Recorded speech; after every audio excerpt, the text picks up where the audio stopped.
what crossed my mind was I would get a relative feeling of being comfortable for the first time in my life, and then boom, my face is in the mud, and I go, how'd I get there? What happened this time?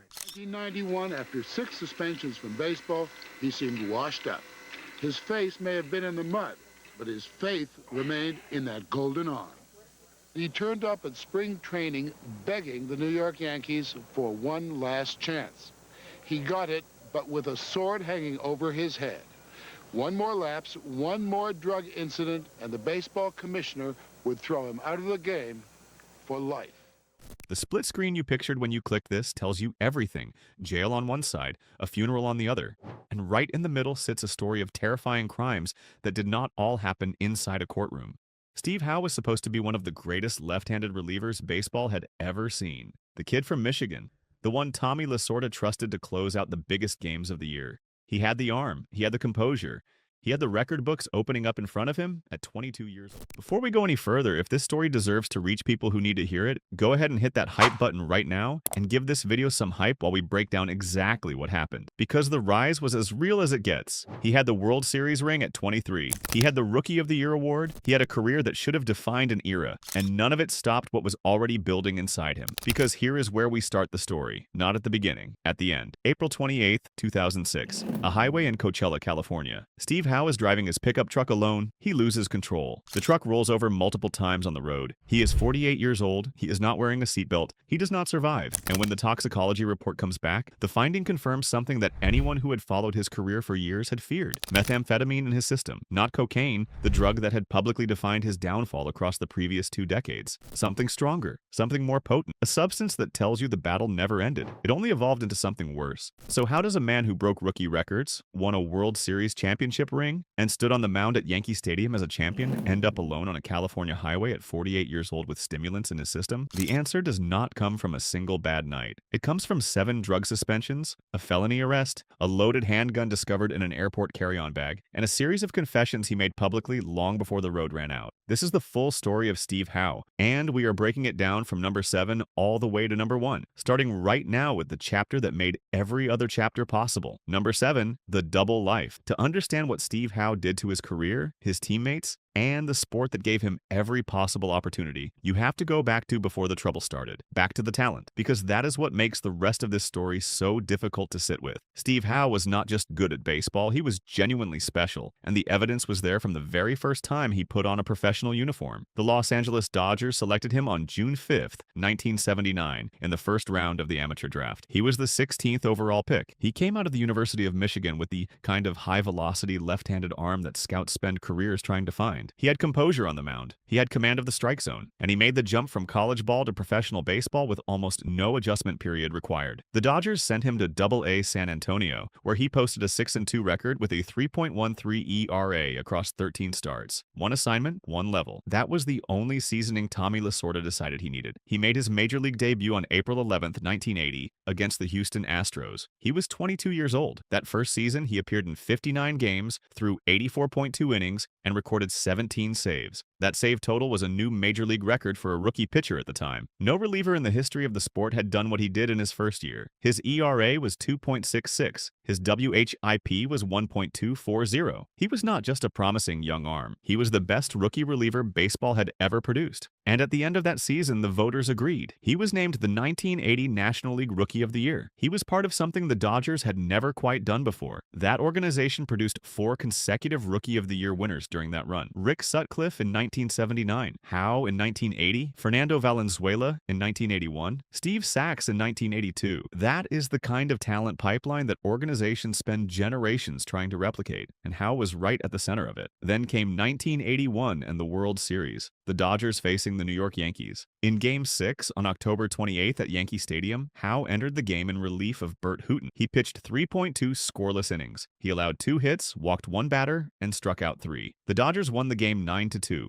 They won the World Series title. And on that field, Steve Howe jumped into the arms of teammates Steve Yeager and Steve Garvey, with a championship ring now officially his. He was 23 years old. He had delivered in the most important game of his career completely and without fault. And behind all of that, the cocaine was already there. He would later admit, in his own words, that he used cocaine before games, during games, after games, and even once on a day he actually pitched. Read that slowly. During games, he was entering high-leverage situations in front of full stadiums with cocaine in his system, warming up in bullpens, protecting leads that mattered for his team's season, delivering saves that made fans cheer his name. All of it happening while he was under the influence of an illegal stimulant, and the people around him had no idea. This was not a one-time mistake. This was a sustained, deliberate pattern that he maintained while performing at the absolute top of his profession. The deception was thorough. The betrayal was deep. The relievers who warmed up alongside him in that bullpen, the position players who cheered his saves from the dugout, the coaches who trusted him with the ball in the ninth inning, none of them knew. And by the time it started cracking open, he had already built a career that made people want to believe none of it was true. In 1982, the numbers kept lying on his behalf. He made the National League All-Star team. He posted a 2.08 ERA across 66 games with 13 saves and nearly 100 innings of relief work. By 1983, his ERA had dropped all the way to a career-low 1.44. From the outside looking in, everything was not just fine. It was exceptional. The best numbers of his life, while the worst choices of his life were already well underway. Number 7 is the double life. The year Steve Howe spent performing at the highest level while hiding a growing and increasingly dangerous cocaine dependency from everyone around him. He was not a young player making a foolish first mistake in a vulnerable moment. By the time the truth started coming out publicly, he had been systematically deceiving his organization, his teammates, and the people who loved him for years. That is not a moment of weakness. That is a pattern. And that pattern is the foundation that every disaster after it was built on. Number 6, the first time he got caught, the deception could not hold forever. And by the summer of 1983, the architecture of Steve Howe's double life had started cracking loudly enough that the Los Angeles Dodgers could no longer pretend the sound was not there. On June 29, 1983, the Dodgers took formal action. They fined him $53,867, which was the equivalent of 1 full month of his salary. They placed him on probation, and this came not because of a surprise positive drug test that caught him off guard. It came after Steve Howe sat down and admitted to having a drug problem. He acknowledged it himself. He walked into the conversation knowing what it was about. That admission, on paper, was supposed to be the beginning of real accountability, the moment where the tide turned. In practice, it changed almost nothing at all. By July 15th, he was suspended for 2 days, not because of a failed drug test, because he arrived at the ballpark 3 hours late. A professional athlete under formal probation with the full attention of his employer, focused directly on his behavior, chose to show up to work 3 hours after he was supposed to be there. There was no emergency, no medical issue. 3 hours late, under the microscope. In the middle of a probationary period he himself had triggered. By September 23rd, the situation had deteriorated into something more serious. He missed a team flight to Atlanta entirely. The Dodgers did not list an illness or a misunderstanding as the reason. They listed cocaine dependency. He did not oversleep. He did not misread the departure time. The dependency had taken control of a basic professional obligation, and the Dodgers suspended him indefinitely. Let us not soften this period. Steve Howe had been caught. He had been fined a significant sum. He had been given formal institutional notice that the organization was watching, and that the consequences of further failures would be severe. He had been given every possible signal that the game expected better, and his response to all of that was to show up 3 hours late to work and then miss a team flight completely. This was also extraordinarily the season in which he posted a 1.44 ERA. Career low numbers. The talent had not gone anywhere. The arm was still doing what it had always done, but the talent and the choices were running in completely opposite directions. And Commissioner Bowie Kuhn, who had been watching baseball's drug problem escalate throughout his tenure, decided he had seen enough. Kuhn did not approach addiction as a medical issue requiring treatment. He viewed illegal drug use as a threat to the integrity of the game and a problem that needed to be stamped out through decisive punishment. He had made that philosophy clear throughout his tenure, and Steve Howe was about to feel it directly. In December 1983, he issued a ruling that would reshape the next phase of Howe's life. He suspended him for the entire 1984 season without pay. No games, no appearances, no salary. It was the first suspension of its kind in the sport, a full season ban for a player who had not been criminally convicted of any offense at that point. Howe had simply and repeatedly failed the league's internal substance guidelines. He was placed alongside players from the Kansas City Royals who had been criminally convicted of cocaine-related offenses. The Royals players had faced the justice system directly. Howe had not yet faced criminal charges. The fact that he was grouped in the same category tells you clearly how far he had pushed the patience of the sport's leadership. A grievance settlement in May 1984 formalized his agreement not to play that year. The year passed. He He did not genuinely recover. The absence of baseball removed the one external structure that had been providing any daily shape to his life. Without the routine of the game, without teammates and coaches creating accountability around him every day, the dependency found more room to operate than it had before. Kuhn designed the suspension as a deterrent. For someone with a chronic chemical dependency, the loss of structure made the underlying problem harder to manage, not easier. Number 6 is the first time baseball tried to use serious punishment to solve a medical problem. The punishment was real, but punishment alone applied without addressing the neurobiological reality underneath it is not a treatment plan. It is a statement. And statements do not cure addiction. They only put it under different pressure until the next crack appears. Number 5, the wandering years. The Dodgers took him back in 1985. After the year away, after the fine and the probation and the full season suspension, the organization that had built him was willing to open the door one more time. And Steve Howe made it clear within months that one more time was not going to be the answer. In June 1985, he was fined again. The reason was not a failed drug test or a missed assignment. It was the same behavior from 1983. He showed up to a game 3 hours late. Same pattern. Different year, new contract, fresh scrutiny, 3 hours late. By July 1st, the Dodgers placed him on their restricted list, and then they released him. The team that had drafted him in the first round. The team that had handed him a Rookie of the Year award and watched him celebrate a World Series championship. The team that had fined him, put him on probation, stood by him through a full season suspension, and brought him back when most organizations would have walked away. They were finished. When the team that invested in you from the beginning decides it cannot carry you any further after giving you that many chances, that is not a temporary development. That is a verdict. Steve Howe treated it like a detour. The Minnesota Twins signed him in August 1985. They knew what his history looked like. They chose to believe that a fresh environment could produce a different result. He lasted less than a month. The organization described it as a temporary recurrence of his cocaine problem. He was released. In 1986, he signed with the San Jose Giants, a California League team. A step down from the majors, a fresh start in a different system at a lower level of competition. He was suspended by the National Association of Professional Baseball Leagues after allegedly testing positive for cocaine. A minor league test, a suspension. Another organization left with nothing to show for its belief in him. In 1987, after a successful stretch in AAA ball, the Texas Rangers made a significant financial commitment. They signed him to a $1.2 million contract. That is real money and a real statement of confidence, not a cautious one-year gamble. A franchise deciding that his remaining talent justified a major investment despite everything in his file. And for a stretch, it appeared to justify itself. He pitched well. He performed when the conditions allowed for it. The arm was still capable of producing results when real structure existed around it. Then, in January 1988, the Rangers released him. Not for cocaine this time, for violating an aftercare program by using alcohol. He had not abandoned the compulsion. He had only transferred it to a different substance. The need remained exactly where it had always been. Only the choice of substance had changed. Between 1983 and 1992,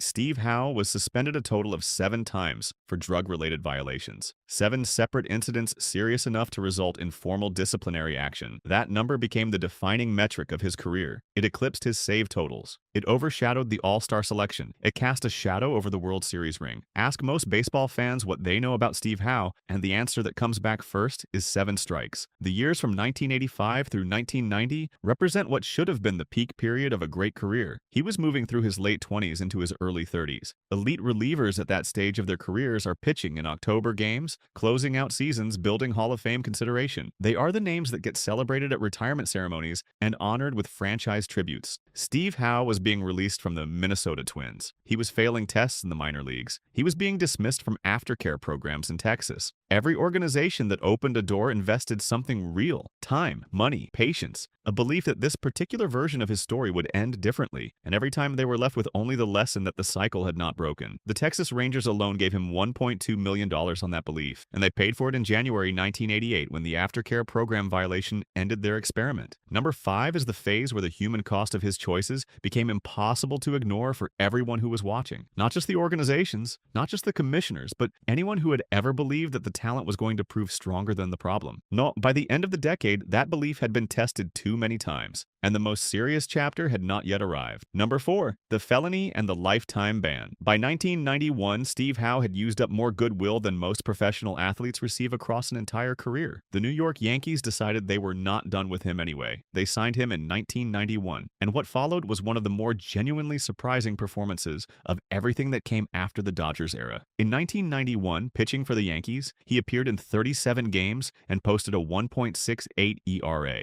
In 1992, he appeared in 20 games with a 2.45 ERA. Even after nearly a decade of chaos, even after multiple suspensions and releases and failed aftercare programs, he could still get major league hitters out. The talent had not completely left him. It was still there, surviving underneath everything, capable of producing results when real structure existed around it. And then 1992 happened in full. Howe was arrested in Montana for felony cocaine possession. This was his first major criminal charge, not a failed internal league test, not a missed commitment, felony arrest by law enforcement. He had now accumulated 7 drug-related incidents in his professional career. 7. And Commissioner Fay Vincent made his decision without hesitation. On June 24, 1992, Fay Vincent banned Steve Howe from Major League Baseball for life. Not for a season, not for 2 years. For life. Permanent removal from the sport. Vincent's position was direct and documented. 7 violations across 9 years of professional baseball. Every available accommodation had been offered and used up. Every second chance had been extended and squandered. The commissioner argued that the pattern had proven beyond any reasonable doubt that no further opportunity was going to produce a different result. The lifetime ban was the logical endpoint of everything that had come before it. But the Yankees were not finished fighting. Buck Showalter and Gene Michael, 2 of the most respected figures in the Yankee organization at the time, agreed to testify on Howe's behalf during the appeal process. Commissioner Vincent was furious. He threatened both executives with expulsion from the game itself, accusing them of failing to uphold the league's drug policy with the moral fortitude the situation required. That is the level of conflict this case had generated. The commissioner of Major League Baseball threatening to remove team executives from the sport for participating in a legal appeal on behalf of their player. The appeal went before arbitrator George Nicolau, and the legal strategy employed by Howe's defense team changed the nature of the conversation entirely. Rather than arguing about whether the violations had occurred, they shifted the focus to why they had kept occurring. For the first time, Howe was subjected to intensive psychiatric evaluation conducted by neutral medical experts. Dr. Herbert D. Kleber and Dr. Paul H. Wender both examined him. Their finding had not appeared in any previous proceeding, any previous suspension, or any previous attempt at treatment. Steve Howe had been living with undiagnosed and untreated adult attention deficit hyperactive disorder, ADHD. The medical testimony was specific. Individuals with ADHD are neurologically predisposed to seek stimulants in order to quiet a hyperactive mind and reach a baseline level of focus and functioning. For Howe, cocaine had been operating as a crude and illegal substitute for the medication his brain actually required. The experts testified that as long as the ADHD remained unaddressed, the biological capacity to resist relapse was not available to him in the way it would be for someone without that underlying condition. On November 11, 1992, arbitrator Nicolau overturned the lifetime ban. His ruling rested on several documented pillars. The penalty had failed to account for a mitigating medical condition that had only just been identified. The commissioner's office had not implemented the frequent drug testing that Howe had personally requested in 1990, and there was an established precedent from a 1971 case in which a player's behavioral issues had been found to stem from untreated clinical depression rather than willful defiance. The ban was replaced with a strict mandatory aftercare program. Steve Howe returned to the Yankees. Here is the honest assessment of number 4. The ADHD diagnosis is medically legitimate. The neurobiological link between untreated ADHD and stimulant-seeking behavior is documented and real. That is not in dispute. But the diagnosis arrived after 7 strikes. After years of the Dodgers and the Twins and the Rangers and the minor league organizations paying the cost of his choices. The medical explanation was important and necessary. It came 9 years into the damage. Explanation is not the same as absolution. Number 3, the second Yankee chapter. He was back in pinstripes, and for a stretch of time there was genuine reason to think something had finally shifted for good. Between his return to the organization in 1994, Howe rebuilt his standing inside the Yankee setup. The environment they created around him, more structured and more attentive than anything he had found at previous stops, gave the talent room to breathe again. In 1994, he was the Yankees' primary closer. He recorded 15 saves and a 1.80 ERA across 40 games. The Yankees were leading their division before a labor strike cut the season short. He was a significant reason they were winning. That 1994 season showed, one more time, exactly what was still possible when everything aligned. But the full picture of the Yankee years tells a more complicated story. In 1993, his ERA had climbed to 4.97 across 51 games. 0 saves that year, then the 1.80 ERA in 1994, then back to 4.96 in 1995 across 56 appearances with only 2 saves. By 1996, at 38 years old, he was posting a 6.35 ERA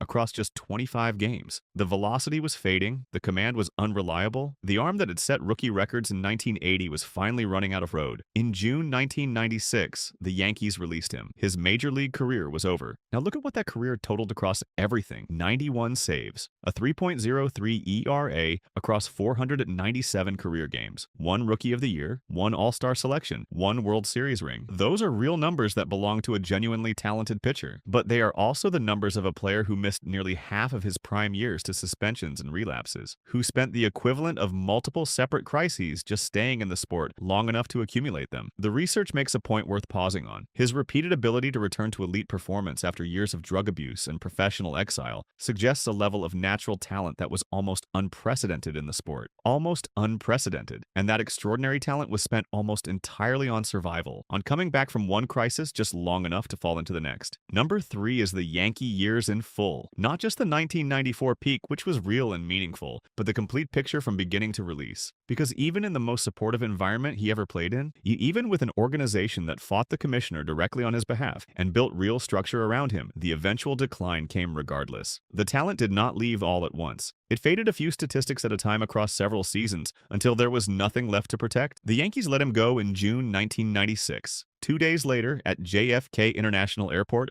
Port Authority officers discovered a loaded .357 Magnum pistol in his carry-on luggage as he attempted to board a flight to Montana in a carry-on bag, not checked luggage. A loaded handgun in a bag he was personally carrying through a public airport terminal. He was charged with criminal possession of a weapon 2 days after his baseball career ended. That is how long it took. There was no transition period, no slow adjustment. The baseball structure that had been holding certain behaviors in place was gone, and what existed underneath it came to the surface almost immediately. In 1997, he was critically injured in a motorcycle accident in Montana. He was charged with drunk driving. Those charges were eventually dismissed due to a technical error in how the blood test was administered. Not because the charge was without foundation, because of a procedural mistake made during the testing process. That kind of outcome does not signal that anything has improved. It only means the consequences arrived in a different shape. Number 3 ends with a man who had run out of baseball and whose life without it looked exactly like what the previous 14 years had been, warning everyone it would look like. Number 2, what he told the world. Before we reach the final chapter of this story, we need to spend real time with what Steve Howe himself said about all of it. Because through the suspensions and the releases and the relapses and the arrests, there were moments when he sat down in front of cameras and microphones and told the truth. Not a managed version of it, not a carefully prepared statement, the real, uncomfortable, specific truth about what his life had become. In 1985, while he was still a professional baseball player under suspension, Steve Howe appeared on Nightline with Ted Koppel. This was national television. This was not a promotional appearance designed to rebuild his image. It was a direct conversation in which he said things that most athletes of his era would never have said in public. He admitted that cocaine had become the central gravity of his life. His own words, the central gravity. He described it as pulling everything else into its orbit. Family, career, health, everything circling around the addiction, like objects caught in a field they could not escape. He was not looking back from a safe distance when he said this. He was saying it while it was still happening. In 1989, he published his autobiography. Between the lines, one athlete's struggle to escape the nightmare of addiction. In the book, he wrote about what he called his darkest crimes. He was deliberate about what that phrase meant and what it did not mean. He was not describing legal crimes in most cases. He was describing personal betrayals, moral injuries, the damage he had done to the people around him who had trusted him and invested in him. His family who had lived alongside the chaos year after year, his teammates who had depended on him and been let down, the fans who had believed in his story across multiple comebacks and been left holding nothing. He wrote about searching for stability through evangelical Christianity. There were real periods of calm in those years, periods where something appeared to genuinely stabilize, and then the biology would reassert itself. The peace would end. The familiar pattern would begin again. The book was published 4 years after the Nightline interview. Both moments, the interview and the book, show a man who understood precisely what was happening to him, who could name it clearly, who could describe the mechanism of it with real specificity, and who could not, across a career that stretched nearly 2 decades, permanently stop it. But that is the hardest thing about number 2 to sit with directly. The honesty was genuine. The transparency was real. These were not public relations moves. He was telling the truth on national television and in a published book about the worst things he had done and the worst he had become. And the truth in this case did not change the outcome. The book was written, the interview aired, the addiction remained. You can describe the exact nature of the current while it is pulling you under. You can name every feature of the water you are drowning in and still not reach the the surface. Understanding the problem and solving it are two entirely different things. Steve Howe demonstrated that more completely and more painfully than almost any athlete before him. The Nightline interview happened in 1985. Between the Lines came out in 1989. By 1992, he was being arrested for felony cocaine possession in Montana. By 1996, there was a loaded handgun in his carry-on bag at JFK Airport. By 1997, he was being charged with drunk driving after a motorcycle crash. Number 2 on this list is the confessions. Because they matter. They show real honesty in circumstances where dishonesty would have been easier, and they deserve to be acknowledged. But they are not the whole story. They happened while the behavior continued. They showed a man who understood his situation completely and still could not resolve it. Saying the words and doing the work are two different things. And in Steve Howe's case, there was never enough of both at the same time to change the direction of what was coming. Which brings us finally to number 1. Number 1, the end of the road. April 28, 2006. A highway in Coachella, California. Steve Howe is alone in his pickup truck. He loses control of the vehicle. The truck rolls over multiple times. He is not wearing a seatbelt. He is 48 years old. He does not survive. The toxicology report that follows provides a final, specific piece of information about the state he was in. It confirms the presence of methamphetamine in his system, not cocaine, the substance that had defined his public struggle for decades. Methamphetamine, a more potent, more systemic stimulant. The research describes this transition as something that occurs in individuals with chronic, untreated ADHD who are attempting to maintain high levels of arousal when the substances they previously relied on are no longer sufficient. The same underlying condition that had driven him toward cocaine in 1980 was still operating in 2006. The drug had changed. The need had not. Steve Howe died 10 years after his major league career ended. He was 48 years old, and the conclusion of his story was not a surprise even though it was still a devastating one. The road he had been on since 1983 had a direction, and it had never permanently changed. Look at the full length of his life from one end to the other, and the distance is staggering. The 22-year-old who set a rookie saves record in 1980. The pitcher who threw 3.2 scoreless innings in the clinching game of the 1981 World Series. The All-Star. The champion who jumped into the arms of his teammates on the field at Yankee Stadium. The man who sat across from Ted Koppel on national television in 1985 and admitted that cocaine had taken over everything. The man who wrote a book about the nightmare he was living. The man who was banned for life from the sport, had that ban overturned, and came back to record 15 saves and a 1.80 ERA at the age of 36. And then the man alone on a California highway in 2006 with methamphetamine in his system. That distance is not measured in geography. It is measured in choices and in the cost of the condition that drove those choices for over 2 decades without ever being properly treated early enough to matter. His story does not offer a tidy lesson. There is no single moment where one different decision would have saved everything that followed. But it does carry a meaning that goes beyond one man's career. And that meaning has become more important with time, not less. The Nicolau arbitration in 1992 was a landmark ruling in the history of sports labor law. It established that a documented neurobiological condition must be considered when determining appropriate discipline in professional sport. It moved baseball away from the purely punitive approach that had defined the Bowie-Kuhn era and toward a model that at least attempted to account for the reality of addiction as a health issue rather than a character failure. That shift has influenced how leagues approach substance-related discipline today. It created space for the argument that treatment combined with structure